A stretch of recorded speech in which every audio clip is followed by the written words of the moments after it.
The anxiety trick. The anxiety trick is behind most of the trouble people have with chronic anxiety. Have you struggled to overcome an anxiety disorder only to get disappointing results, or even feel worse over time? You're being fooled by the anxiety trick. This is a terribly common occurrence, and people mistakenly blame themselves for it. Here's a more accurate and helpful way to understand this common and frustrating problem. What is an anxiety disorder? It's you getting tricked into feeling powerful fear in the absence of any real danger. It's because there's no danger that people seek help for these fears. People recognise that they're getting afraid when they're not in danger. If they were actually in real danger and troubling danger, they would just protect themselves as best they could, and be better off for it too. With an anxiety disorder, people get afraid when they're not in danger. Their struggle to protect themselves from fear leads them down a path of increasing trouble. That's the anxiety trick. How does this happen, that you feel fear in the absence of danger? This is the anxiety trick at work. How you get tricked.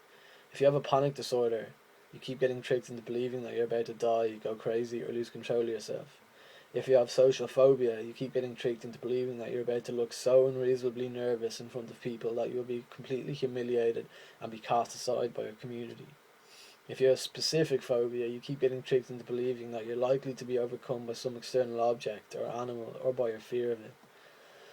If you have generalized anxiety disorder, you keep getting tricked into believing that you're about to be driven mad by constant worrying. In each case, the episode of fear passes without the expected catastrophe.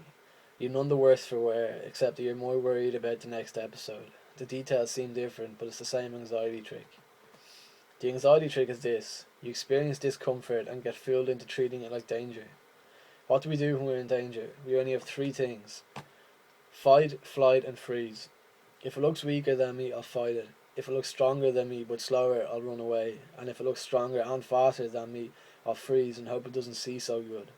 That's all we have for danger. When people experience the fear of a panic attack, or a phobic encounter, or an obsessive thought, they instinctively treat it as danger. They try to protect themselves with some variation of fight, flight, and freeze. How people get tricked. People's natural instincts to protect themselves are what lead them to get tricked. See if you recognise your responses in the examples below. A person with a panic disorder gets tricked into holding his or her breath and fleeing the store, highway, theatre, local shop, school, party, anything. A person with GAD gets tricked into trying to stop the unwanted what-if thoughts rather than accepting them and taking care of the present business as thoughts come and go.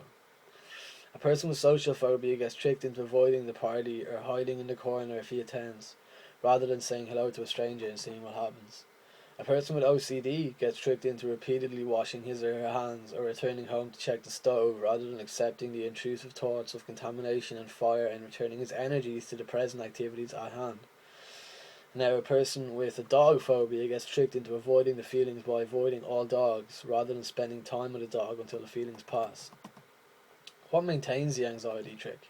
You might wonder, why don't people come to see this pattern of repeated episodes of fear which don't lead to the fear outcome and gradually lose their fear? The answer is this: they took these protective steps and there was no catastrophe. They tend to believe that these steps saved them from a catastrophe. This thought makes them worry more about the next time. It convinces them that they are terribly vulnerable and must constantly protect themselves. The actual reason they didn't experience a catastrophe is that such catastrophes are typically not part of a fear or phobia. These are anxiety disorders, not catastrophe disorders. People get through the experience because the experience isn't actually dangerous, but it's understandably hard for people to recognise that at the time. They're more likely to think they just had a narrow escape. This leads them to redouble their protective steps. It's the protective steps which actually maintain and strengthen the anxiety trick. If you think you just narrowly escaped a catastrophe because you had your cellular phone or a water bottle, or because you went back and distracted yourself with some music, then you're going to continue to feel vulnerable, and you're going to get more stuck in the habit of protecting yourself by these means. This is how the problem gets embedded in your life. If you think you're helping yourself, but you've actually been tricked into making it worse, that's how sneaky this trick is.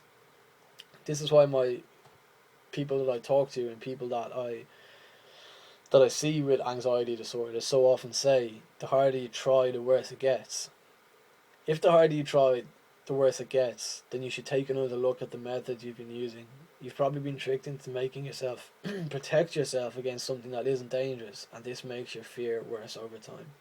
So I hope this has helped. If anybody has any more messages, just send them to the inbox and I'll try and get back to you as soon as possible. Thanks.